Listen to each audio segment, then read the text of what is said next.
Hi guys, কি খবৰ আপোনালোকৰ? খবৰ নিশ্চয় চাগে ভাল।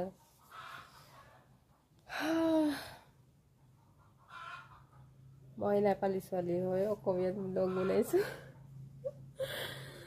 নেপালী ল'ৰা এটাই কৈ আছিলে নেপালী ব্লগ বনাবৰ কাৰণে। মই কৈ দিছোঁ মই নেপালী ইমান নাজানো, বুজি পাওঁ কিন্তু ক'বলৈ নাজানো। সেইকাৰণে মই নেপালী ব্লগ বনাব নোৱাৰোঁ। কেনেবাকৈ মিষ্টেক হৈ গ'লে বহুত বেয়া হ'ব। মানে মিষ্টেকটো হ'ব, নোহোৱা নহয়, হ'বই, ডেফিনেটলি হ'ব। কিন্তু এনেই মিষ্টেকত কোৱাতকৈ নবনোৱাই ভাল হ'ব। পিছত শিকি পেলাই ট্ৰাই কৰিম, মানে নেপালী কথা ক'বলৈ ট্ৰাই কৰি যেতিয়া পাৰিম তেতিয়া বনাম। অ'কে, তাৰ আগতো নবনাওঁ, ট্ৰাই নকৰাকৈতো। আৰু বাকী আপোনালোকৰ খবৰ কেনেকুৱা জনাব। মই এতিয়া ঘৰত অকলে আছোঁ, মাহঁতে মেডিকেল গৈছে, দাদা আৰু মায়ে। বাকী আমাৰ কুটিটো আৰু মই আছোঁ, বাকী কোনো নাই ঘৰত।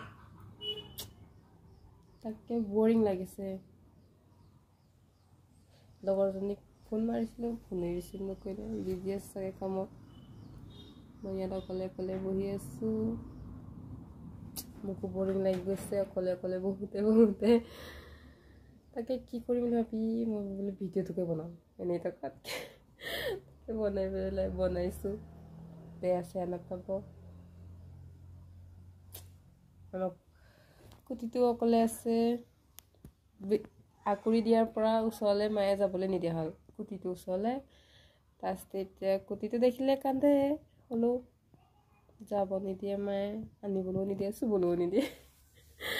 কুটিটোৱে মোক চুবলৈও নিদিয়ে বেজি লোৱাৰ কাৰণে, মানে আকুৰি দিয়াৰ কাৰণে। মৰম লাগে বহুত। যাওঁ মায়ে নেদেখা টাইমত। তাকে